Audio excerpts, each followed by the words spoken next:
This program is brought to you in part by Sunsoft.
Negative infinity.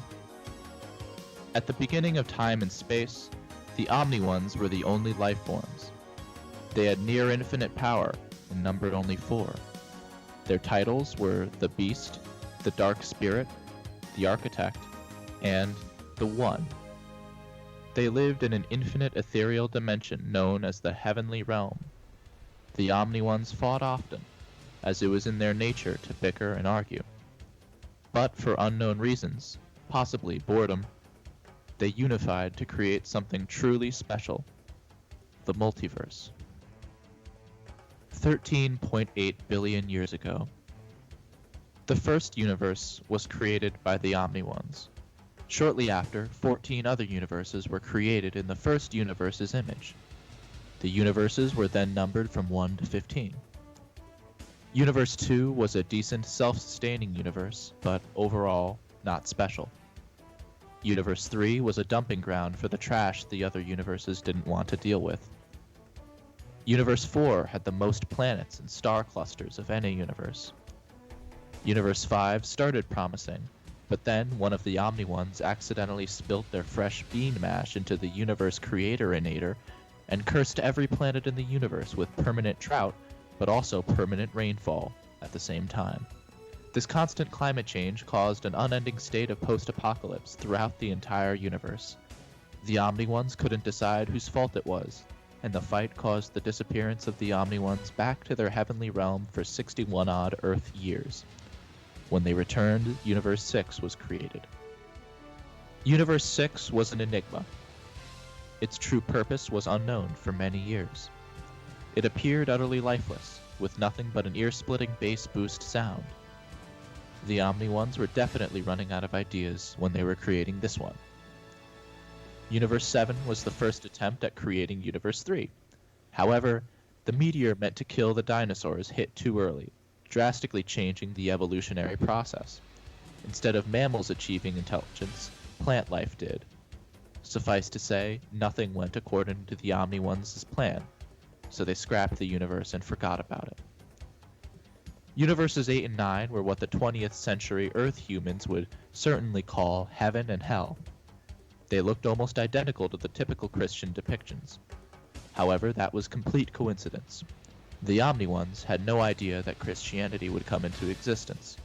Nevertheless, in the OG timeline, when mortals died, their souls were sent to Universes 8 or 9, depending on how well they lived their lives. These realms could be visited by the living, but it was impossible to remove a soul from them. Doing so would displace that soul throughout space-time. This is what created the poltergeist phenomenon. Universe 10 was unique in the multiverse. There were no galaxies. Instead, there was just one massive planet, heated by billions of giant suns. Universe 11 was peculiar. It was a complete duplicate of Universe 1, but everything within it was doubled. From the height of mountains to the amount of planets, to the number of particles in the clouds. Every single factor that made up Universe 1, no matter how insignificant, had been multiplied, creating a vastly different reality. In Universe 12, there were only a handful of planets, all within close vicinity to each other. Universe 13 seemed dull and insignificant, but it was clear that the Omni-Ones had plans for it. Universe 14 had huge planets that were millions of times bigger than any other universes. Its most defining feature was that everything within it smelled really bad. Universe 15 was completely empty. There wasn't a single star or planet. It was believed that the Omni-Ones intended to use Universe 15 as a prison for any multiversal threats. 3.85 billion years ago, sentient life began throughout the multiverse. The Omni-Ones later created small planets with star temples on them in the center of each universe. These star temples were known for their gateways, which were inter-universal portals, allowing contact between all mortals. The gateways were made in the hopes that sentient life would one day evolve enough to discover them and achieve multiversal peace. 30th century BC. Universes 1 and 3 began recording history.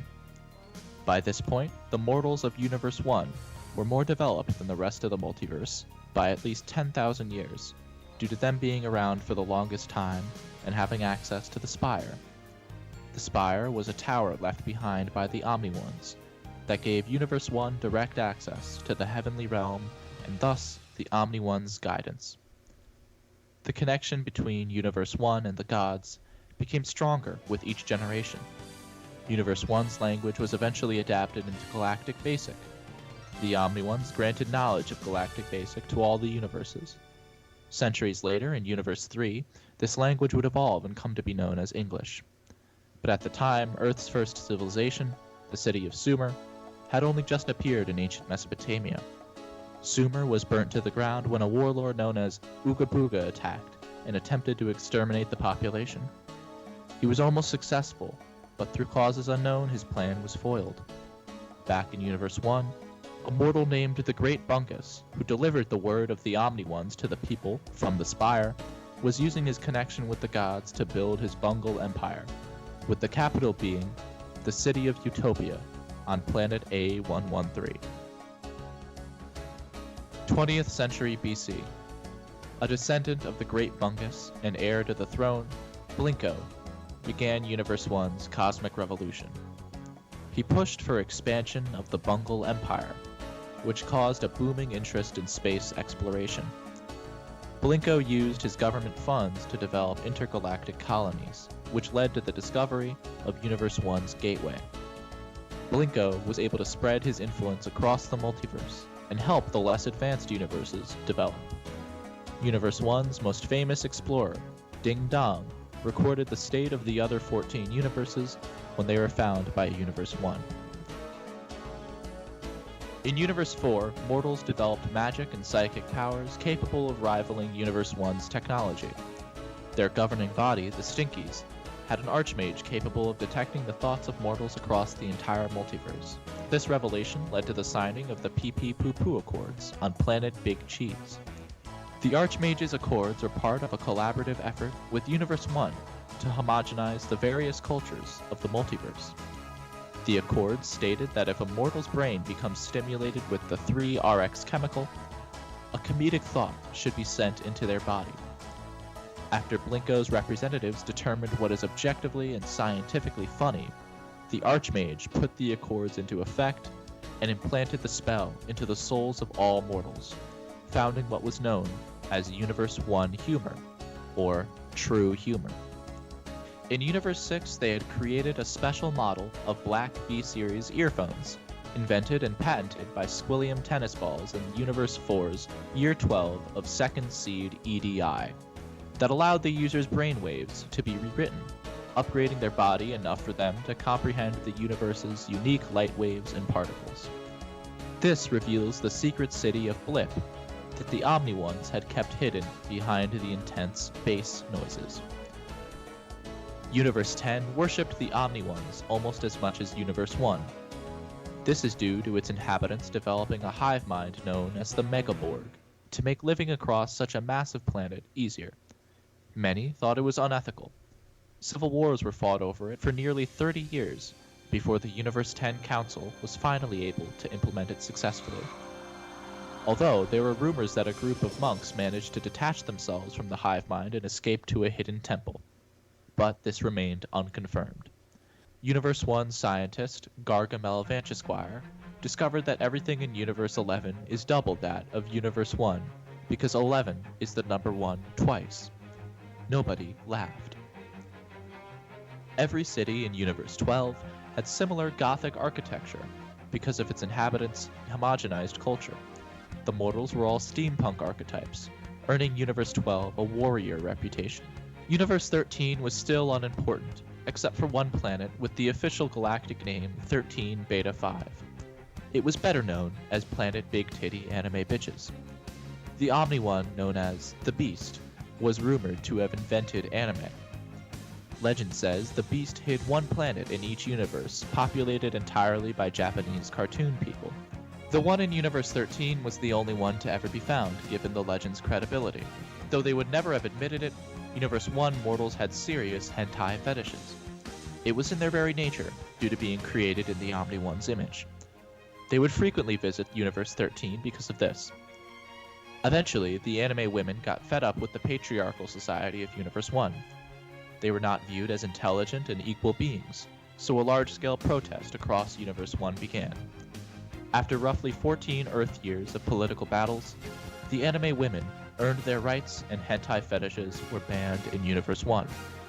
If it wasn't for the women of Universe 13, Universe 1 probably wouldn't have become a tolerant, inclusive, respectful, and near-perfect culture. Unfortunately, a couple generations later, a group of fedora-wearing Universe 13 warriors known as the Plebs began a war against anime because of their anger over their virginity. They slaughtered most of the anime people. The only survivors fled to Universe 6, where they became a minority in the city of Blip. 10th century BC. When Blinky's reign ended, his grandson, Bunk, took over the throne.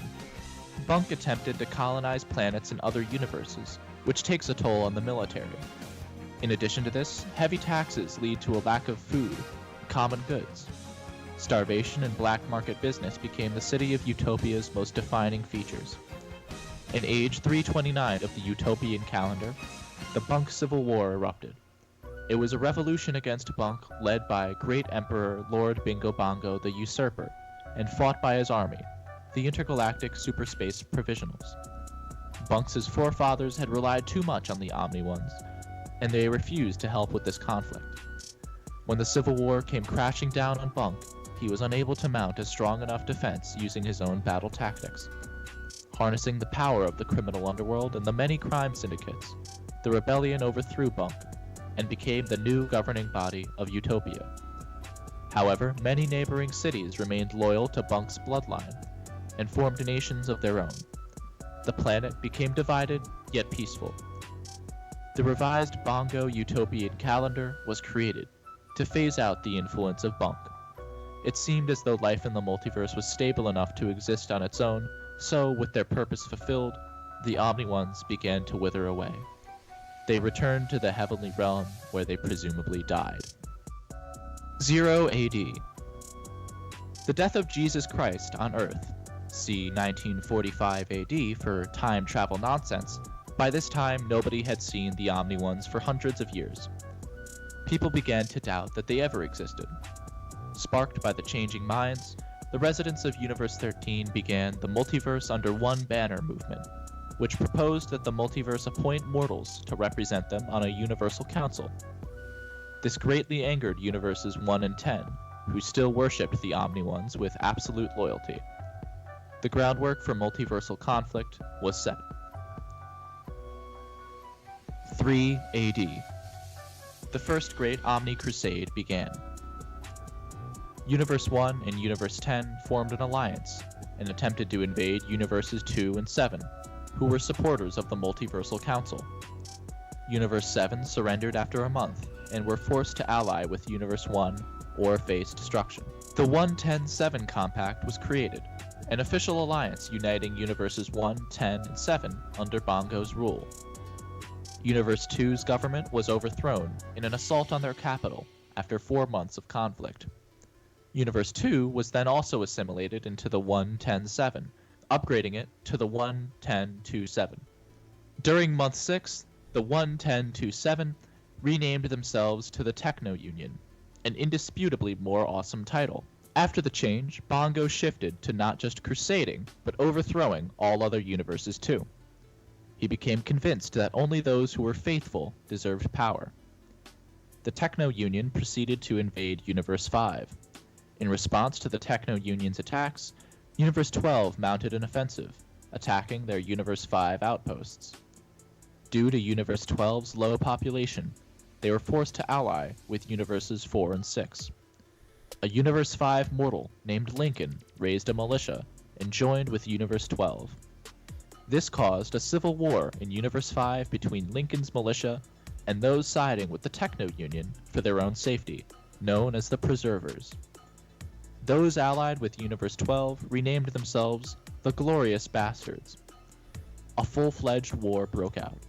On the side of the Omni-Ones was the Techno Union, composed of Universes 1, 10, 7, 2, and the Preservers. On the side of Mortal Freedom was the Glorious Bastards, composed of Universes 12, 4, 6, and Lincoln's militia. 5 AD. After 2 years of fighting, Bongo began a campaign to improve the technology of Universe 1's military. Adhering to the requests, Bongo's son, Ford Lord, created the first time machine after graduating from Universe 1's Academy for Unrealistically Perfect People. He called his creation the Eon Apparatus, because they couldn't just call it a time machine. Ford Lord traveled to the distant future, looking for another super genius capable of helping Universe 1. In Universe 3, Earth year 1962, Ford met Stephen Hawking. He took Hawking back to Universe 1. With Universe 1's tech, Hawking was able to create the first Universe Hopper, a machine capable of teleportation between universes. Universe 1 weaponized the Universe Hoppers and used them to transport troops to any quadrant in any universe instantaneously, without the need for gateways. The Techno Union's surprise attacks with Universe Hoppers crippled the Glorious Bastards' army. 6 AD. After his job was done, Hawking was returned to 1962, but exposure to the time vortex gave him amyotrophic lateral sclerosis. Using the new Universe Hoppers, the Techno Union attempted to colonize and ally with Universe 14.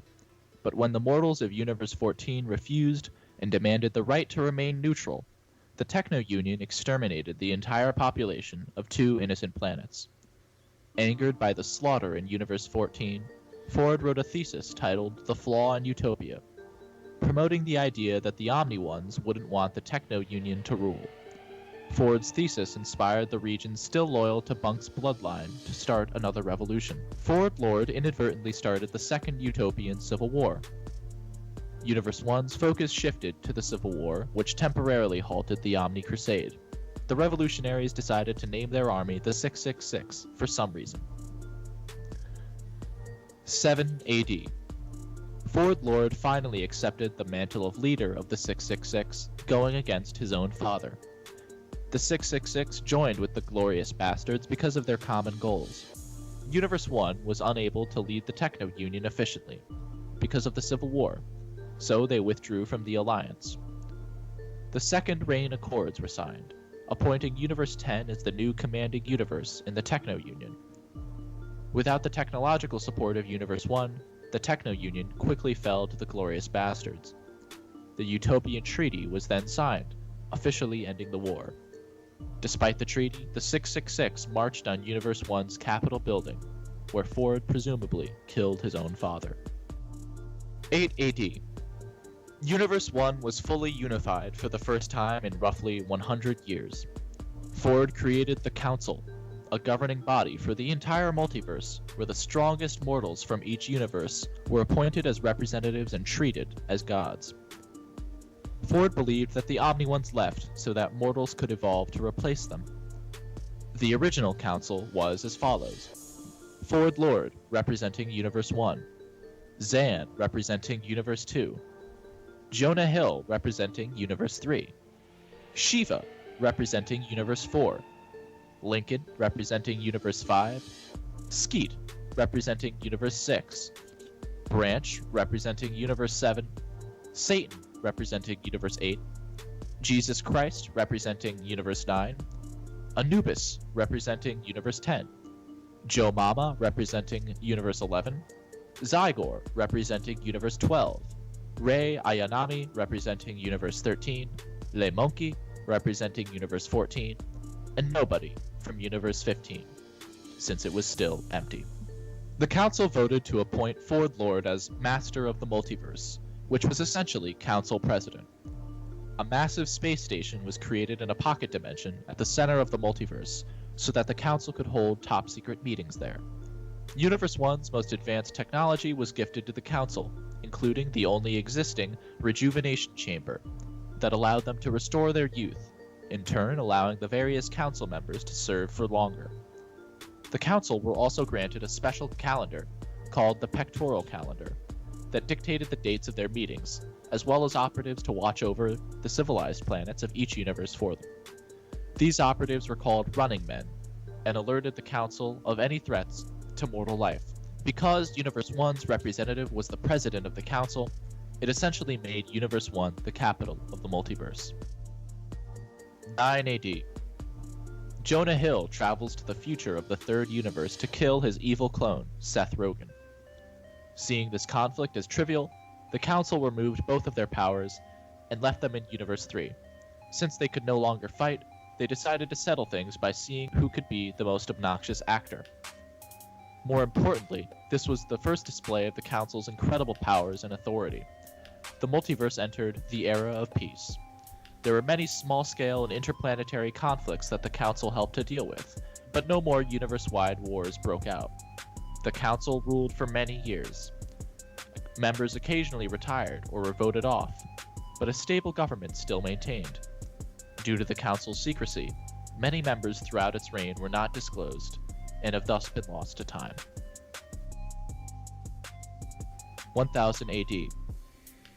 On Earth, King Forkbeard of Denmark, certified real name, formed the Illuminati, a secret society only for the super elites of the world, with the purpose of censoring all evidence of the multiverse and the Council in order to control the planet themselves. 1066 AD. Forkbeard's son, Nut the Great, also a certified real name, continued his father's legacy with the conquest of England and the destruction of all its literature and lore. All evidence of the wider multiverse was erased from human history. 1227 AD. Over 1,000 years after the formation of the Council, its members were Ford Lord, Zan, Skate, Shiva, Lincoln, Jeff, Mother Earth, Jesus, Satan, Sandperson, Paul McCartney, Zygor, Demoter, and Donkey Kong. In Universe 3 on planet Earth, Genghis Khan united the nomadic tribes of Northeast Asia under his Mongolian Empire. His empire was a threat to the entire world, which led to the Running Man notifying the Council of him. Shiva's psychic powers allowed her to look into Khan's soul, where she discovered that he was the reincarnation of an ancient evil last seen in the 4th millennium BC. Khan, known back then as Uga Booga, laid waste to the city of Sumer in ancient Mesopotamia. It was unknown why he had been reborn. Before the Universe 1 military could interfere on Earth, 4 warriors appeared and fought Khan to the death. Despite being Asian, the team's name was in Galactic Basic. They referred to themselves as the Toes. The Council gave them each their own planet in Universe 1 as a reward for saving Earth. The Mongol Empire weakened significantly after this conflict, and eventually fell. 1307 AD. Paul McCartney had become obsessed with Universe 3 ever since the incident with Khan, so he traveled to their future to teach humans about music. He was replaced by Ding Ding on the council. 1347 AD. Genghis Khan returned once again, now in Europe, reincarnated as a Grim Reaper-esque entity known simply as Death.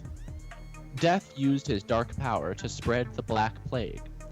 4 knights appeared and slew Death, ending the spread of the plague and saving the human race from extinction. They called themselves the Toasty Order. Interested in how similar these events were to the incidents in Asia and Mesopotamia, Sandperson did research on Universe 3 and figured out that the 4 warriors must reincarnate along with the spirit of Ooga Booga, almost as if to balance him out. He theorized that the 5 spirits were created by the Omni-Ones to test mortals and the Council. Ford Lord shot down Sandperson's theory after convincing himself that the Council members were gods and that they did not need to be tested. Because of this mistreatment from Ford Lord, Sandperson resigned from the Council. Universe 10 was left without a representative for many years. 1610 AD. The Council was visited by 7 ghostly beings, cloaked in purple hoods. They claimed to be from Universe 10's fabled order of hive mind escapers. Over the ages, they had awakened their third eyes and achieved near omnipotence, with knowledge of things outside existence itself. Using this information, they developed metaphysical abilities such as the power to bend space at will. They proved this by sending Demoter to a pocket dimension with their minds alone. The members of their order were unknown. They were only known as the Fourth Wall. The Fourth Wall told the Council of the prophesized First Bruh, a multiverse-wide Armageddon said to occur between Earth years 2000 and 2020 that the Council specifically will initiate. The Fourth Wall became concerned about the First Bruh after realizing that they couldn't see past it with their third eyes. Using their collective intellect, they determined that the Council be disbanded in order to prevent the prophecy from coming true. They gave the Council 10 space weeks to shut themselves down or be destroyed. Ford Lord refused to give in to the Fourth Wall's threats. Once the countdown reached 0, the Fourth Wall used their powers to travel to the center of Universe 10, where they shattered the Megaborg's core, freeing everyone from the hive mind.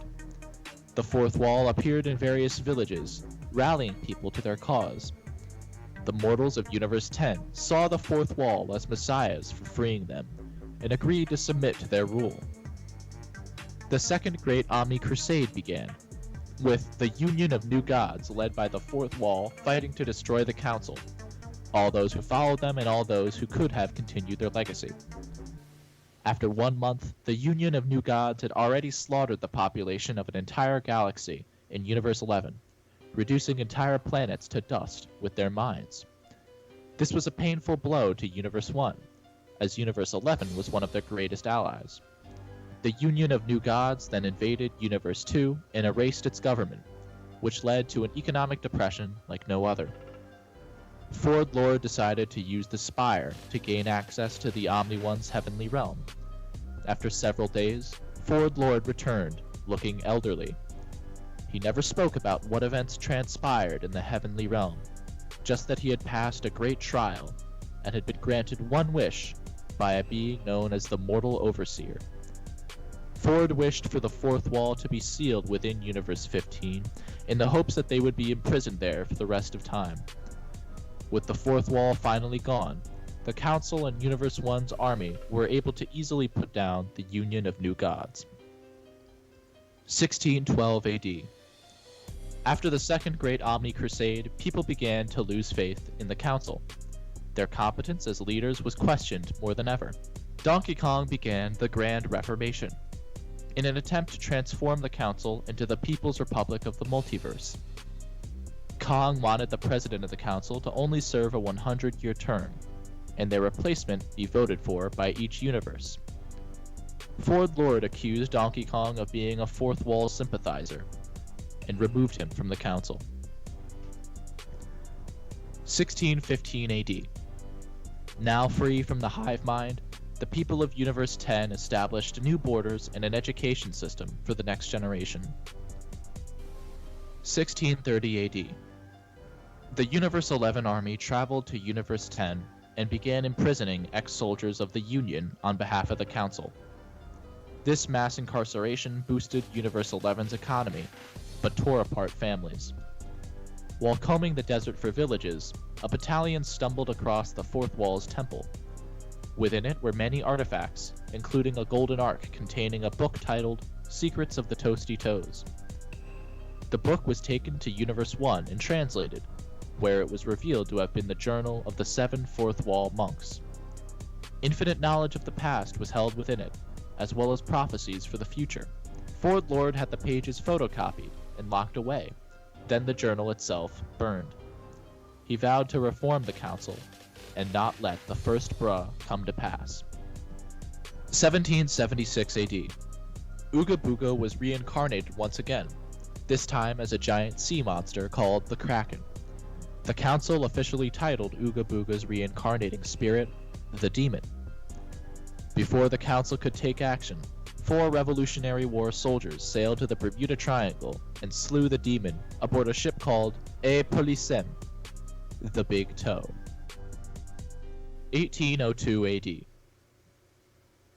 Many years had passed since Ford Lord vowed to improve the council, but no changes had come.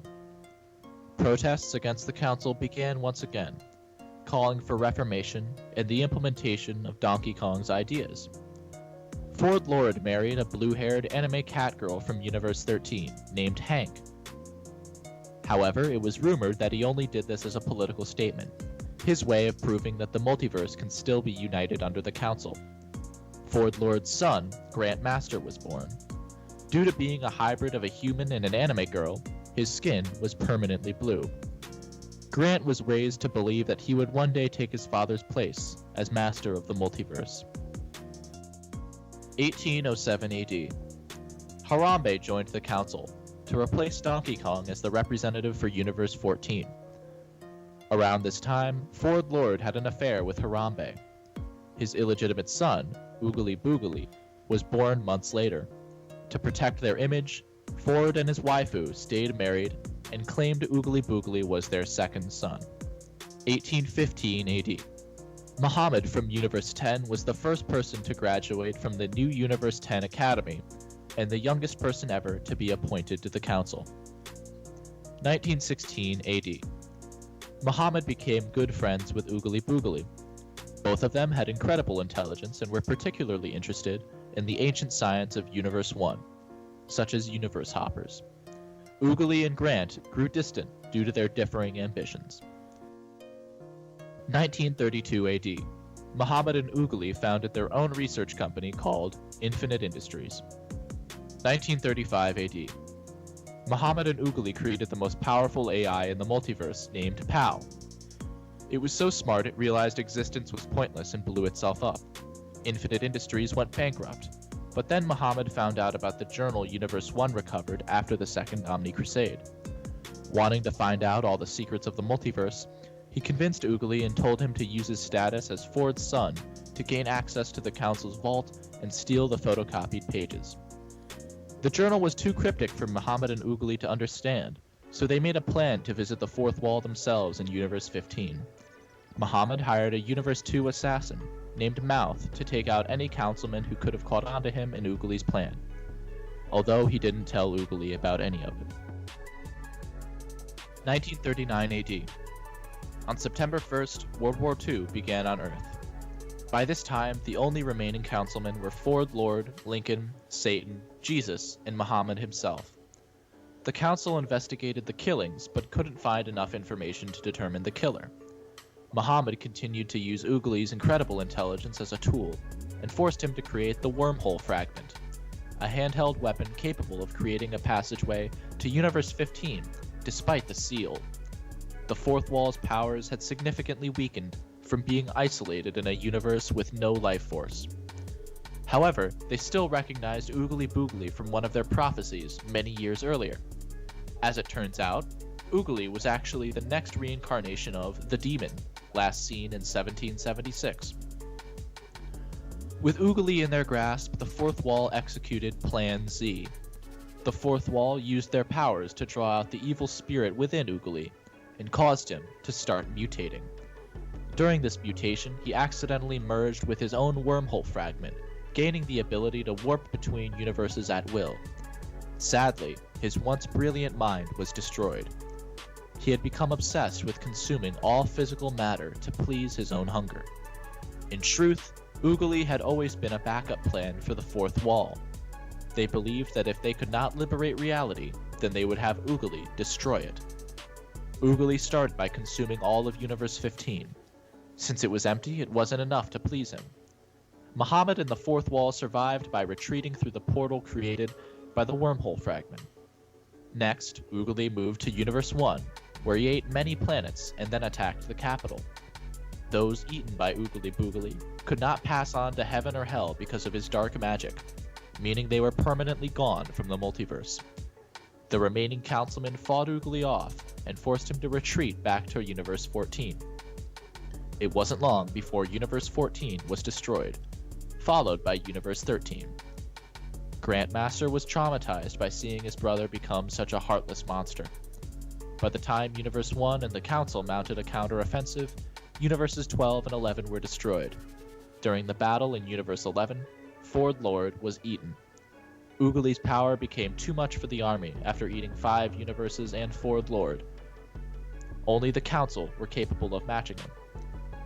They destroyed his physical form, but his power was so great that his soul manifested into a massive flying face the size of a planet. Only the reincarnating Toasty Toes could fully destroy Oogly Boogly, except they were currently fighting in World War II, and were completely unaware that any of this was happening. Oogly moved to Universe 10 and prepared to eat it. Muhammad told the Council about an ancient sealing temple, called the Temple of Screams, that should have been powerful enough to trap Oogly Boogly. The Council used all of their power combined to seal him away within the temple, at last saving the multiverse. This period of mass death became known as the Great Loss. The economy nearly collapsed after the destruction of so many universes. The multiversal depression began. Grandmaster took his father's place as Master of the Multiverse. 1945 AD. After World War II, the Council realized that Universe 3 needed serious help developing, so they sent Jesus Christ back in time to try to lead the mortals on a path to peace during their early days. He was killed by them and recovered from Universe 8. Since Jesus' soul was removed from the afterlife, an evil ghost copy of him was created and set free to roam the multiverse. Jesus and Grandmaster battled Dark Jesus on planet Nexus Prime in Universe 5. Lincoln also sent himself back in time to see if he could do anything to help Universe 3 closer to modern day. He became President of the United States and tried to free the slaves. Like Jesus, Lincoln was killed. Lincoln's soul was recovered from Universe 8, but his ghost wasn't found. Grandmaster reviewed his father's old notes on Universe 3 and came to the conclusion that it was a lost cause. The Council cut off practically all connections to it. 1947 AD. A group of anime girls attempted to leave Universe 6 and form a new homeworld in Universe 3. They accidentally crashed on Earth in the New Mexican desert. This incident became known as the Roswell Crash. Conspiracy theorists attempted to expose the United States government for experimenting on the aliens. The Illuminati intervened and had the anime girls sent to Hirohito, the figurehead of Japan post-World War II. While in his custody, the anime girls told folk stories from their culture. These stories spread throughout Japan, eventually inspiring the anime genre. 1951 AD. The multiverse's economy and the Council had both restabilized. The multiversal depression ended. The Council's members at this time were Grandmaster, Banana, Biggie Smalls, Leafy, Lincoln, Boombox, Twig, Jesus, Satan, and Muhammad. Word spread about Universe 3 being ignored by the Council, making it the perfect place for intergalactic criminals to hide. The Council realized this, but chose not to address the issue due to their disdain. Instead, they began using Universe 3 as a dumping ground for banished criminals. Mercenary work had become a common profession in Universe 2. The Council felt the need to ban inter-universal bounty hunting, not wanting another Omni-Crusade to be triggered. Mouth, who is still regarded as one of the most legendary bounty hunters, had her signature catchphrase, "You bet your sweet bippy," adopted by the Bounty Hunting Guild as an anti-council slogan. Mouth eventually started working for the Doobie Corporation, one of the most notorious Universe 2 crime syndicates. She was sent on a mission to kidnap the daughter of Vice Acquisitioner Shmurda, a Universe 2 political leader attempting to lower Universe 2's crime rates. Shmurda saw himself as a philanthropist, and the council supported him, but the citizens of Universe 2 thrived on crime. If Shmurda's plans succeeded, a majority of the population would be in financial ruin. This could have destroyed the Doobie Corporation and Lord Doobie himself. Shmurda's daughter was named Sylar. Mouth ended up getting attached to her, despite the bounty hunter code stating to never get close with a target. Lord Doobie offered Shmurda his daughter back if he agreed to step down from office. Shmurda refused, and Mouth was ordered to kill Sylar.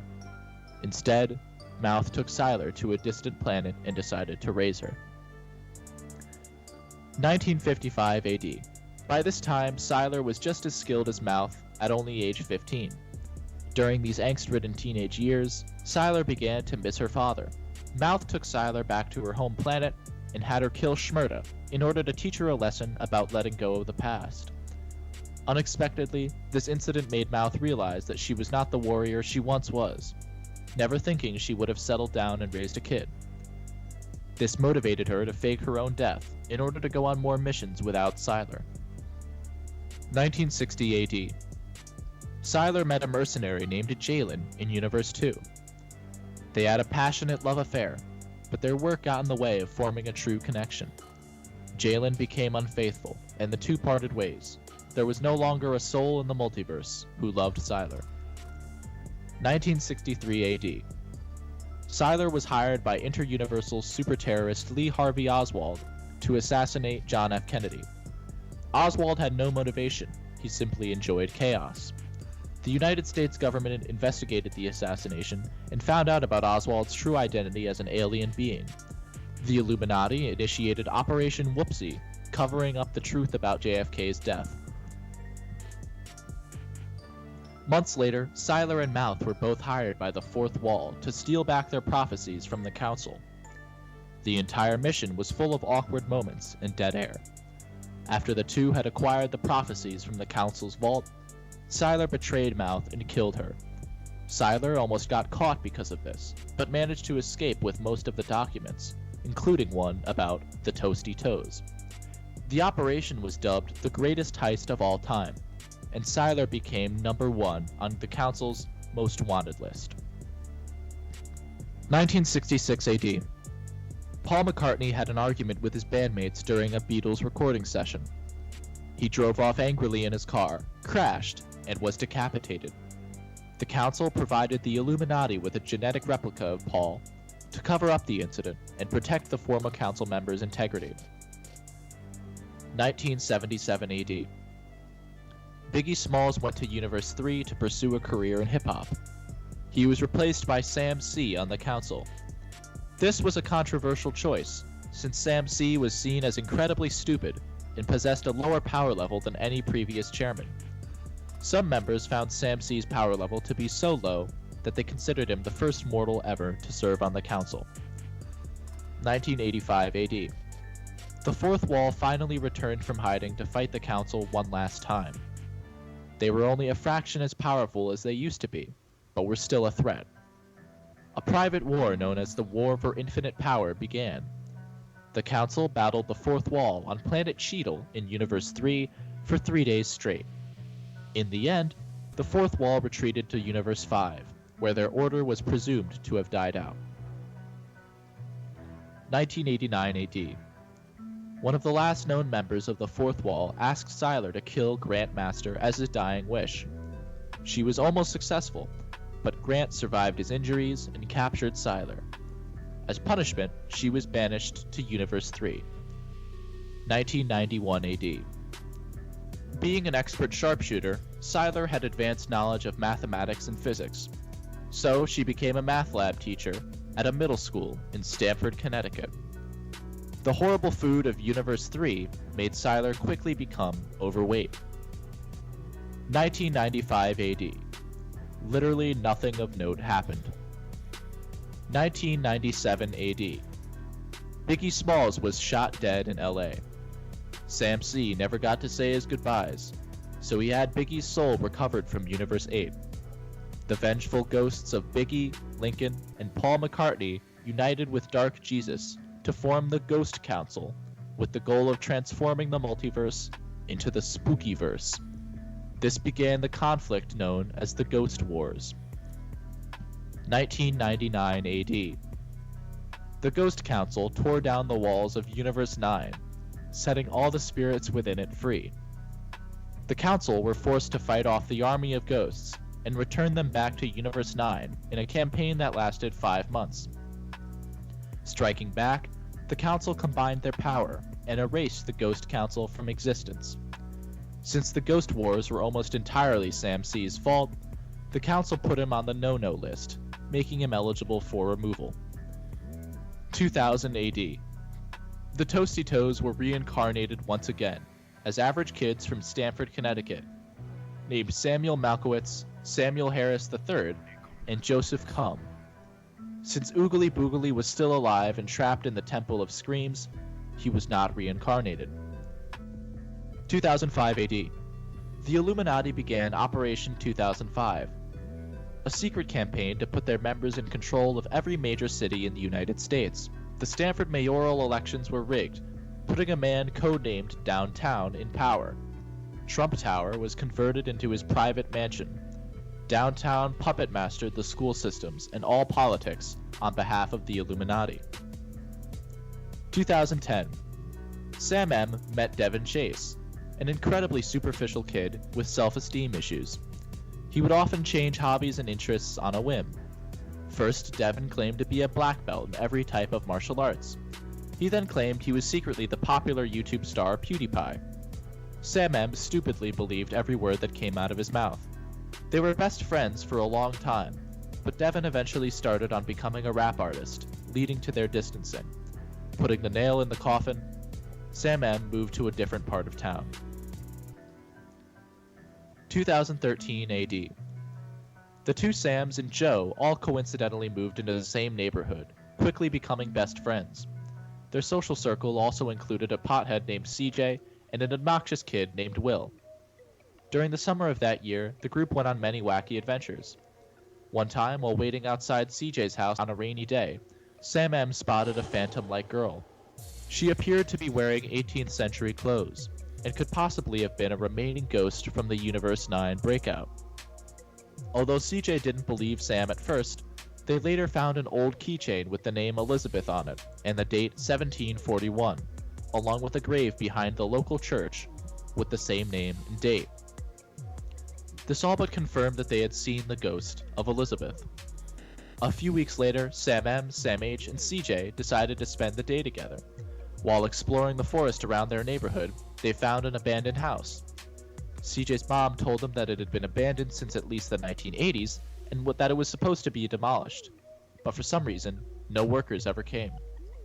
The three tried to break in, but heard a strange voice coming from inside which scared them off. A bald warlock then came out of the forest and chased them for several miles. The group never solved the mystery of the abandoned house. More weeks passed. Sam M and Sam H wanted to explore the forest some more. They wound up getting lost, but luckily they had a handheld GPS at the ready. It instructed them to cross through a cranky old man's property. The old man tried to kill them with a baseball bat, but they escaped by jumping in a murky river. Despite their near-death experience, the group continued to try to go on adventures. Sam M, CJ, and Will climbed onto the roof of the church and partied, as well as broke into the church basement, where they found a murdered woman. A few weeks later, another woman is stabbed to death. Instead of going to the police, the Sams tried to solve the crime themselves. The murderer caught on to the kids meddling and chased them down the street in his van, then on foot through a junkyard. The two got away, so the murderer burnt down the church to erase all evidence and skip town. Sam M and Sam H also discovered a secret Satanist cult living in an old mill, and the ghost of 50s Hollywood star Vivian Vance. Eventually, a professional exorcist came to rid the town of all its spirits, which in turn caused the Satanists to lose interest and leave. This crazy summer became known as the Summer of 13. Sam M was left with a desire to go on more adventures and relive the thrill of that year. Sam M, Sam H, and Joe graduated from middle school and began their freshman year in high school. 2016 AD. The two Sams and Joe all had math lab class with Miss Seiler, completely unaware of her true identity. Also in that class was the ever-mysterious Tyree, a student that nobody could get a read on. One morning in the month of May, the council held a debate over whether Sam C was a danger to the multiverse. It concluded with Grant Master ordering his execution. In an attempt to escape this fate, Sam C stole a guard's gun and proceeded to attack the council, killing Leafy and Lincoln. Sam C barely escaped Grant Master's wrath by stealing a universe hopper and traveling to Universe 3. Grant Master sent a squadron of Universe 1 soldiers and a probe droid to track him down. Sam M, Joe, and Sam H found Sam C's crashed universe hopper in Sam M's backyard. They nursed Sam C back to consciousness, but unfortunately he had severe amnesia. All Sam C knew was that the council was going to track him down, meaning all of Earth was in danger. Understandably, Sam C was taken for being mentally disabled. But after Sam C repaired the universe hopper and made it fly, the three boys bought into his story. Detecting the activation of Sam C's universe hopper, the Universe 1 soldiers began to make their way towards Stanford. The next day, the boys brought Sam C to their high school in order to keep an eye on him. Sam C became instantly popular thanks to his infectious personality, stealing all the attention that Sam M had been wanting for years. While Sam M's house was empty, the Universe 1 soldiers raided it, confiscating the universe hopper and discovering that the kids were likely at school. This perplexed them, since the concept of public school did not exist in Universe 1. After interrogating Jerry, the school nerd, the Universe 1 soldiers obtained directions to the high school and made their way there in a stolen pickup truck. During math lab, Miss Seiler recognized Sam C as a member of the council. This triggered violent flashbacks and an audible monologue. Without even realizing it, she had accidentally revealed her backstory to the class. Before anyone could ask questions, the Universe 1 soldiers attacked. Sam C activated his psychic powers to rescue his new friends and defeat most of the soldiers. Using a pair of their data glasses, Sam C learned of the Universe 1 soldiers' mission, which fixed his amnesia. He then helped everyone escape the remaining enemies using the only power left in his universe hopper. Sam C, Sam H, Sam M, and Joe arrived in Blip, the Universe 6 city, where they repaired the damaged universe hopper with the help of Rudy, a space mechanic. To pay off Rudy, they collected cash prizes from the police for stopping crimes. They got so addicted to adventuring that they ended up going on a massive odyssey throughout the multiverse for several weeks. Eventually, they wound up in Universe 2, at a bar named after the Toasty Toes. In a strange roundabout, the group decided to name themselves the Toasty Toes after the bar. Since the Universe 1 soldiers failed, Grant Master hired Jalen to capture Sam C and his friends. He was supposed to be retired, but the desire to get money for his sick mother motivated him to complete one last mission. The job was easy for someone as skilled as him. He incapacitated the Toasty Toes in seconds and took them into custody. Back on Earth, Seiler investigated the crime scene at her school, coming to the conclusion that the Universe 1 soldiers must have been sent by the Council. She went to her secret base under a local park and looked over some of the Fourth Wall's prophecies. It had been written that the return of Oogly Boogly was inevitable, and that only killing the Toasty Toes could interrupt the cycle. The Council's failure to capture Sam C made Grandmaster realize how flawed their government was, which led to a heated argument with Jesus. Grant was forced to destroy Jesus after Jesus tried to attack him. Fortunately for Grant, Jalen then arrived in Universe 1 with the captured Toasty Toes. The Council decided that Sam C's accomplices were to be sent to a maximum security prison, while Sam C was to be executed as originally planned. In order to prevent another escape, Grant removed 69% of Sam C's power. The Toes lamented getting involved with Sam C, as now they were never going to see their families again. While in a luxurious holding cell, Grant explained the lore of Universe 1 to the Sams, thinking that he had convinced them to accept their imprisonment. During the conversation, Joe used his oddly specific skills to steal the access key from Grant. The three then escaped their cell and rescued Sam-C before he could be dropped into lava. The four returned to their universe hopper, which the Council had reclaimed, and escaped. Sam-C tried to return the others to Stamford, thinking they would be safe, but Grant and Jalen followed them in their own universe hopper, and arrived with Grant's personal guards. Suddenly, Sylar arrived to execute the boys. After a passive-aggressive makeout session with Jalen, she transformed into her full-power ogre form. This transformation made her the size of a building, but also caused her to lose her reasoning. She began rampaging, destroying part of downtown Stamford. Jalen convinced Grantmaster that Sylar was a threat to the planet, that it was the Council's responsibility to stop her. Grant came up with the plan to have Sam-C battle her, his logic behind it being that if he died, nothing would be lost. During the chaos of the fight, Sam M, Sam H, and Joe jumped Jalen and the guards, stealing their high-tech battle armor. The Toes' new suits granted them the ability to fly with rocket boots, enhanced speed, and super strength. Uniting with Sam-C, the four heroes fought Sylar together. Eventually, they reduced Sylar to her normal state, and delivered the finishing blow by pushing her into a river from which she was too fat to escape. Sympathizing with the kids' desire to see their mothers again, Jalen decided to let them go free, but Sam-C could not escape punishment. Sam-C was executed by Jalen, and his corpse was ejected into the sun. The other Toasty Toes returned to their normal lives. Now that the chaos had subsided, Grantmaster reflected on the state of the Council and realized that he was the only competent member. In violation of the sacred rulebook, Grant fired all other chairmen, becoming the one true master of the multiverse. 2017 AD. Grant's military detected a mysterious energy coming from an unknown planet in Universe 1. When they went to investigate it, the natives attacked them. Grant was still determined to conquer the planet and steal whatever the natives were protecting. Instead of wasting his own soldiers' lives, Grant ordered Universe 1 soldiers to impress Universe 3 inhabitants and make them fight. This conflict became known as Nam 2 to the human war slaves because of the alien planet's similarities to Vietnam.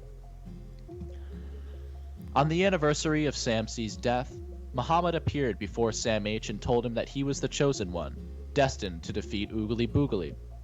He took Sam H to the Temple of Screams in Universe 10, which was guarded by the past reincarnation of Sam M from ancient Asia.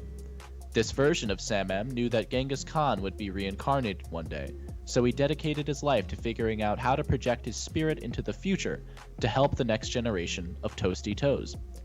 Sam H believed that Muhammad had good intentions, but Muhammad betrayed Sam H and pushed him into a portal that led straight to Oogly Boogly's prison. Muhammad had lost hope for the multiverse after Grant disbanded the Council. He now wanted Oogly Boogly to succeed in consuming everything. When Oogly made contact with Sam H, the presence of an Omni-One filled him with enough cosmic rage to break free of his seal. Muhammad's plan was successful, and Oogly began rampaging once again.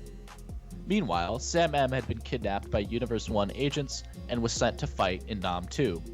Jerry had already been there for months, and had become one of the most skilled fighters on the battlefield. Sam and Jerry formed a kinship after fighting in the war together.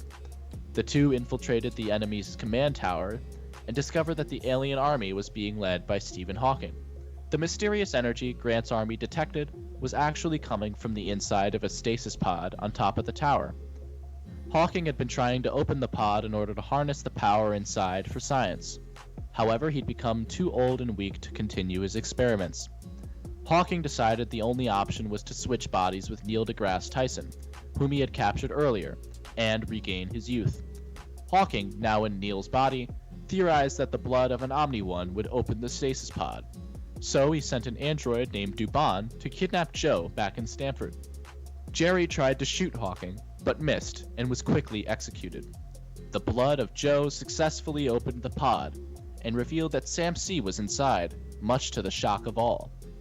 According to Sam-C, when Grantmaster reduced his power to 31%, the other 69% was able to re-manifest itself into a Sam-C clone, since it made up the majority of Sam-C's being. The residents of the planet thought Sam-C was an Omni-One, so they had him placed in a stasis pod that only another Omni-One could open. Drawn by the presence of Sam M and Joe, Oogly Boogly then appeared in Universe 1. Sam H came through Oogly's portal too, and ended up reuniting with the other Toasty Toes. Grant and the armies of Universe 1 arrived to take down Oogly, but it was no use. Only the Omni-Ones could slay the demon. Grant tried to ally with the Sams, but they didn't trust him after the incident in Stamford. Grant convinced Joe to betray the others by promising that he would get the respect he deserved if he helped to slay Oogly Boogly. This offer appealed to Joe's self-esteem issues. With the Toasty Toes now divided, Oogly ate the entirety of Universe 1. The Sams just barely managed to escape to Universe 3 using Stephen Hawking's Universe Hopper. Sam M took everyone to the only safe haven he could think of, Devon's house. While there, the four figured out that Oogly was eating the universes in descending order, meaning he had to consume universes 10 through 4 before getting to Universe 3. This left them with roughly one afternoon to figure out how to beat him. Grant then revealed to Joe that his previous incarnation was as a World War II soldier, and that the Toasty Toes had stopped Oogly Boogly throughout the ages. This grew Joe's hubris and pushed him further down the dark path. Grant and Joe invaded Earth with a portion of the Universe 1 army and set up command stations all over the globe, preparing for the fight with Oogly. Grant gave Joe complete control over Africa and Detroit. Joe had become fully convinced that he was the greatest warrior in the universe and began creating a legion of Joe clones to replace the Universe 1 soldiers. He planned to create a corporation called CumCorp and expand the godly influence of Joe to the far reaches of space. Back in Stamford, Devon's training unlocked the Toasty Toes' true power, granting them their V2 forms, which looked uncannily similar to the Super Saiyan transformation from Dragon Ball Z, and gave them similar powers. Devon was shocked that his training actually worked. Oogly Boogly then arrived above Stamford. The Toasty Toes continued to follow in the footsteps of Dragon Ball Z, and used their powers to fuse into Sam Cubed. Sam Cubed then transformed into the upgraded V3 form, granting himself unmatched rock and roll abilities. Unfortunately, Sam Cubed wasn't able to beat Boogly, and he split back into 3 people. After eating Universes 8 and 9, Boogly had gained the ability to control life and death. He resurrected everyone who had ever died so that he could eat them all again, and gave even more power. If Oogly continued this strategy, it would plunge the multiverse into eternal suffering, whilst also boosting him to beyond godly levels of power. Sylar appeared on the beach where the river had taken her corpse. Upon seeing Oogly Boogly, she stole a motorcycle and made her way to the battle. Sam C lured Oogly Boogly to the Council's pocket dimension, giving the others a chance to come up with a plan. Sam C was almost eaten by Oogly in the struggle, but got inside the Council's space station just in time. Afterward, Sylar appeared and offered the 2 remaining Sams her help, but they instead wanted Joe. Oogly used his reality warping powers to summon hundreds of celestial bodies to the pocket dimension, including the Earth's moon. The Council space station crashed onto the surface of the moon, allowing Oogly to enter it using his human form, which transformed him into a man-sized, 4-armed, genitalless creature. Sam C and Grant Master teamed up to fight Boogly, but Grant fell under Oogly's mind control and turned against Sam C. Boogly then resurrected Ford Lord and mind-controlled him too. The combined power of Oogly, Grant, and Ford was much too much for Sam C. In Africa, the Toes tried to convince Joe to join them again, but Joe was too consumed by ego to listen. The 2 returned to a local park and were prepared to accept their fate. But then Sylar reappeared, revealing her secret base to the boys. Sylar claimed that she had been working on her own interuniversal transport, coincidentally called a Universe Hopper. She agreed to use it to help the boys to build a Toasty army. In the pocket dimension, Oogly Boogly used his power to teleport hundreds of World War II Nazis to him, with attack planes included. Sam C, Joe, Joe's clone army, Sam M, Sam H, Sylar, Jerry, Jalen, Boombox, Twig, Terry, Satan, Stephen Hawking, Banana, Neil deGrasse Tyson, Rudy, Dubon, and Devon all arrived at the scene and fought Oogly Boogly, Grant Master, Ford Lord, and the Nazis on the moon. The battle was long and fierce. In the end, all the heroes except the Toasty Toes were killed. Samsea managed to defeat Grantmaster and held him as he died. Grant regretted everything he had done, and told Samsea that he could still fix things if he reset reality by destroying the core of the multiverse. Samsea realized the irony that he had to destroy everything in order to save everything, but saw no other option. The Toasty Toes held off Oogly Boogly and Ford Lord while Samsea sacrificed himself, flying into the center of the multiverse and exploding. This event was the prophesized First Bruh. The First Bruh created two alternate realities, known as Timeline Alpha and Timeline Omega. Timeline Alpha. Only one universe existed, referred to as Universe Prime. It had no gods to guide it, leading to a simpler existence. There were advanced societies in some corners of the many galaxies, but nothing as fantastical as Universe 1. On Earth, Sam M, Sam H, and Joe all had fully intact memories of their previous adventures, being forced to go back to what they thought was their high school, which had conveniently become a middle school. There, they lived normal and boring lives, meeting human versions of some of the wacky characters from the original timeline, including Rudy. They also met Amir, whom they referred to as Osa, Jordan, whom they referred to as Larry, and Geraldus, the token tomboy. Throughout their time there, their friend group expanded to include Nils, Jason, and the ever-elusive Tyree. There was also a version of Samsea in this timeline, but he went on solo adventures and was not affiliated with the Toasty Toes. Alien scientists had discovered a way to receive radio waves from before the First Bruh, leading to the Council and the Toasty Toes becoming legends. Timeline Omega. Only one universe existed, referred to as Prime Universe. Like Timeline Alpha, there were no gods to guide it, only some advanced societies, and the Toasty Toes and the Council were both legends. On Earth, Sam M, Sam H, and Joe were all living peaceful lives with successful careers and loving families. They had no memory of the Toasty Toes at all, only foggy glimpses of Samsea. Grantmaster secretly knew that destroying the core of the multiverse would lead to the creation of multiple timelines, so he used the last of his power to shield himself from the First Bruh. He ended up in Timeline Omega, but had no more powers. The Samsea of this timeline died from eating nothing but ketchup and contracting a heart disease. Unknown to all, the original Samsea had been launched into the time stream, where he became infused with time energy. From the time stream, Samsea could see the future and past of both timelines. Due to the damage inflicted on time by the events of the First Bruh, both timelines were at risk of collapsing in on themselves. In order to prevent this, Samsea used his new powers to hold the fabric of space-time together. Samsea realized that it was his destiny to do this for the rest of existence. He made it all possible by slowing his own aging.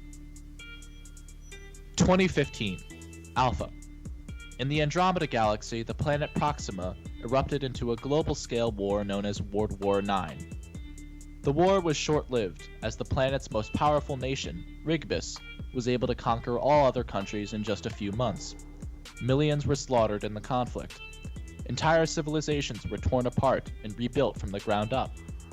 Rigbus's prime chancellor, Acancio Morus, became the undisputed king of Proxima. Acancio Morus then changed his name to the letter R, invoking a sense of raw power. Construction began on the White City, a capital made of pure Axis metal in honor of R. Proxima entered an era of peace, despite the bloodshed necessary to achieve it. R's political manager, Vontavious, had a son named Amadeus. Amadeus worked closely with R. In the Virgo stellar stream, a warrior race known as the Mookies had begun a conquest of the universe. They believed the legends of the old council were true and wanted to reform it, with their warriors as the chairman. The Proximal Empire was considered a threat to this end. The Mookies attacked Proxima's lunar colonies, causing a declaration of war by R, his final act of recklessness. The Mookies completely destroyed the White City and practically exterminated the entire population of the Proximal Empire. R perished when his panic room was bombarded with cosmic rays. Amadeus was one of the only survivors of the war. In remembrance of the White City's fall, Amadeus donned a black cloak with an Axis metal mask. He changed his name to Yef and hid from the Mookies on the crime-ridden planet of Abra. Amadeus became obsessed with restoring order. 2016, Alpha.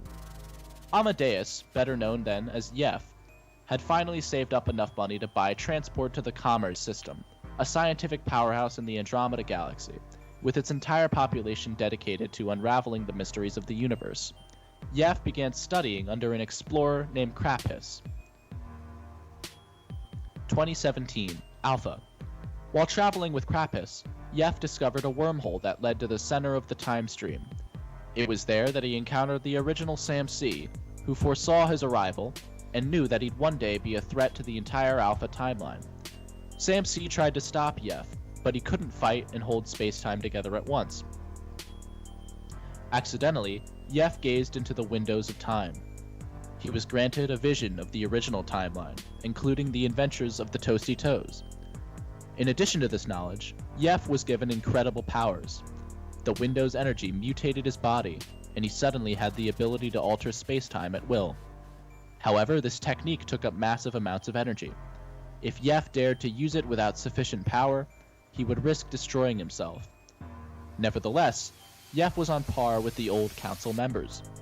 He returned to his world and became known as the Editor. Sam C of the Alpha timeline began researching the legend of Nozanati, a mythical wizard whose only facial feature was a giant floating nose. According to theorists, Nozanati had the ability to reincarnate, just like the Toasty Toes, due to his image being seen throughout ancient hieroglyphics. Nozanati was a failsafe, implemented by the Council in the event that the core of the multiverse was ever destroyed. His purpose was to set up civilizations and governments in the new existence, so that everything could return to normal as soon as possible. Alpha Timeline Sam C constructed his own spaceship and tracked down Nozanati to planet Lameo. Nozanati realized he was at risk of being discovered and went to war with Sam. Nozanati defeated Alpha Timeline Sam C, but Sam C gained his mercy by repeating "funny meme" over and over again. This was so funny to Nozanati that the two almost instantly became best friends. The Toasty Toes attended a video game convention together. Sam M cosplayed as Link from The Legend of Zelda, Sam H cosplayed as Captain Falcon from F-Zero, and Joe came in his Spider-Man pajamas. Unbeknownst to the Toes, Alpha Timeline Sam C was also there, cosplaying as Samus from Super Metroid, with the helmet making him completely unrecognizable. The Editor appeared, asking the Toasty Toes to join him in forging a perfect universe. They refused and instead attacked the Editor. His power was far beyond theirs and he brought them to the brink of death. The Sam C of the Alpha Timeline intervened and tried to defeat the Editor. He was the only one who stood a good chance, but he too fell. The Editor then used his full power to trap the entire population of the universe within cyberspace. 2017, Cyber. Cyberspace consisted of many dimensions known as digital realities. All video games and websites existed within their own worlds. Social media such as YouTube could still be accessed from computers or even psychically, granted that a being had a high enough power level. Between the dimensions was an infinite maze of tunnels known as the tubes. The concept of time was irrelevant in cyberspace where everything was digitized. Time progressed normally in the tubes, but each dimension had their own separate timeline, meaning that two different timelines could coexist within one larger time stream. The original Sam C was put under more strain due to having to hold together all the new timelines. The Editor believed that every mortal would be safer within the cyber world, although most people suffered severe amnesia and other mental defects after becoming digital. The Minecraft dimension was similar to Earth, but the many different regions were divided into separate servers. Africa became known as the Extremecraft server, which is where Sam M and Sam H ended up. Joe ended up in Cuba. The Editor ended up somewhere completely different, the Garry's Mod dimension. Other people within the Garry's Mod dimension included Patrick Stewart, who began believing he was Star Trek's Captain Picard, and Osa, who could remember nothing but the bullying he faced in middle school. In the Call of Duty dimension, the greatest MLG quickscoper of all time, Mom Get the Camera, became such an amazing troller that he ascended beyond space and time. Mob Get the Camera formed the Legion of the Cyber Gods, uniting the most powerful gamers to watch over cyberspace. The original Legion consisted of Sky Does Minecraft, JonTron, Gabe Newell, and Mob Get the Camera himself. Over time, its members would change, similar to how the Council operated. Eventually, My Name is Jeff Vine Compilations What Are Those Vine Compilations the third replaced Mob Get the Camera as leader. Very little is known about the Cyber Gods. The editor used his powers to contact the Legion and attempted to join them, but was rejected for being, quote, literally insane. The editor didn't trust the Legion to rule properly without his influence, so he formed an intergalactic empire and began a quest to take over all of cyberspace, one dimension at a time.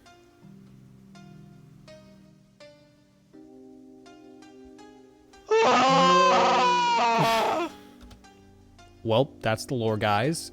Congratulations if you made it all the way through this video. This video was a monster, and congratulations to Sam Harris for narrating this bad boy. So obviously, this is the backstory for the original Toasty Toes scripts that me, Sam, and Joe wrote back in 2016. So that whole section of 2016 and 2017, that was the original series, basically, as we like to call it. So hopefully this provided you with a lot of useful information so that maybe you can understand like what the hell is going on half the time in Toasty Toes. Please don't feel pressured to understand everything you just heard. At the end of the day, the Toasty Toes is just for fun, and so is a lot of the lore. But we did decide to make this video because there was just a lot of missing context for some things. So hopefully this cleared all that up. It basically brings you right to the start of Wacky Shack. So if you're watching this on the new playlist that we just made, this goes straight into Wacky Shack Season 1, and then obviously later we end up meeting Sam C again and Joe in Binky's Trap House, so it all sort of ties together. And will this information be useful for plotlines in the future?